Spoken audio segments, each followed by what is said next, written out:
பொருந்தா காதல் பேராபத்தில் முடியுமோ அதே போல் பொருந்தா தலைக்கவசமும் பேராபத்தில் தான் முடியும் என்பதை நாம் அனைவரும் உணர்ந்து நம்ம சைஸுக்கு ஏற்ற ஹெல்மெட்டை போடணும். ஃப்ரெண்ட்ஸுங்கள்ட்ட பைக் வாங்கி போடுற பசங்க, சின்ன பசங்க, விபத்தில் இறக்கக்கூடியவர்கள் பெரும்பாலும் சிறியவர்களாக, இளைஞர்களாக, குழந்தைகளாக இருக்கிறார்கள் என்பதுதான் மனதிற்கு மிக வேதனையாக ஒன்று.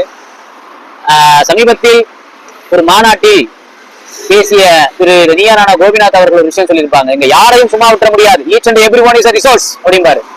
அப்படிதான் இங்க எல்லோருமே ரிசோர்ஸ். அவன் நாட்டுக்கு இல்லைனாலும் வீட்டுக்கு அவன் ரிசோர்ஸ். ஆணாக இருந்தாலும் பெண்ணாக இருந்தாலும்.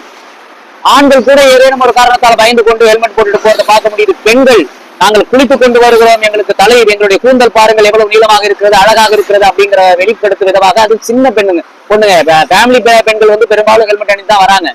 அவர்கள் வயசு அவருடைய அழகை வெளிப்படுத்தும் விதமாக கூட தலைக்கவசம் அணியாமல் தலைமுடியை பறக்க விட்டு வண்டி ஓட்டுறதெல்லாம் நம்மளால பார்க்க முடியுது. தயவு